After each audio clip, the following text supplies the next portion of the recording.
వ్యవసాయం తర్వాత ఎక్కువ మంది ఆధారపడేది చేనేత పరిశ్రమనే అని ఎమ్మెల్సీ ఎల్ రమణ అన్నారు. కానీ ఆ పరిశ్రమను కేంద్ర రాష్ట్ర ప్రభుత్వాలు నిర్వీర్యం చేస్తున్నాయని ఆరోపించారు. యాదాద్రి భువనగిరి జిల్లా చౌటుప్పల్ మున్సిపాలిటీలో ఉమ్మడి నల్గొండ జిల్లా హక్కుల సాధన సభ రౌండ్ టేబుల్ సమావేశం నిర్వహించారు. గత ప్రభుత్వంలో పెట్టిన నూలుపై 25% సబ్సిడీని ఈ ప్రభుత్వం కొనసాగించాలని డిమాండ్ చేశారు. చేనేత సహకార సంఘాల ఎన్నికలు వెంటనే నిర్వహించి చేనేత పరిశ్రమను పునరుద్ధరించాలని కోరారు. చేనేత నాయకులు రాజకీయంగా ఎదగాలని, రాజ్యాధికారం దిశగా పయనించాలని ఎల్ రమణ పిలుపునిచ్చారు.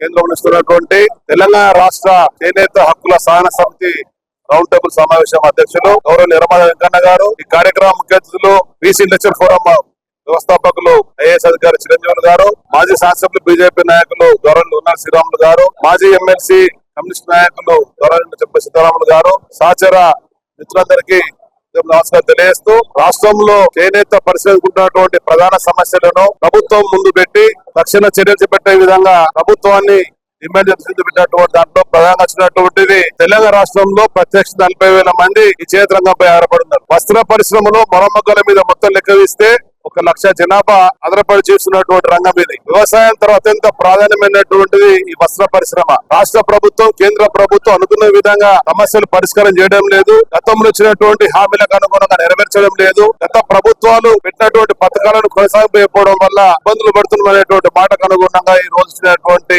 ప్రధానమైన డిమాండ్లు టెస్కో ద్వారానే ఏ హైలూమ్ కోఆపరేటివ్ సొసైటీ గానీ, టెక్స్టైల్ రంగం గానీ టెస్కో ద్వారా గత ప్రభుత్వంలో ఇచ్చినటువంటి వస్త్రాల కొనుగోలు, వస్త్రాల సేకరణ పేమెంట్లన్నీ కూడా అదే విధంగా కొనసాగించాలని చెప్పని, థ్రిఫ్ట్ పన్ను పథకాన్ని ప్రోత్సహించాలని చెప్పని, యార్న్ సబ్సిడీ 25%